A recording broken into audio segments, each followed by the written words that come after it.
You always hear people say, do you have any non-Christian sources to tell us what happened to Jesus?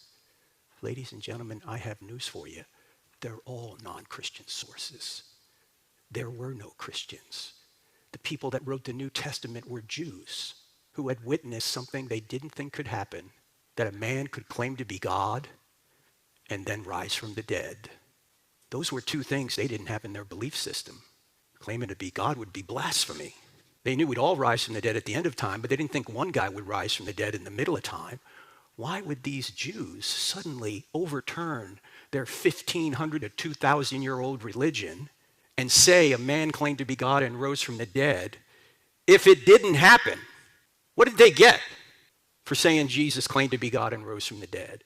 They got kicked out of the synagogue, and then they got beaten, tortured, and killed. They got martyred. You think they did this on a whim? You think they just made this up? For what reason? They didn't get the big three that we all are tempted by, big three motivators that cause us to sin or influence us to sin. They didn't get sex, they didn't get money, they didn't get power. Instead of getting power, they got persecuted. They got martyred.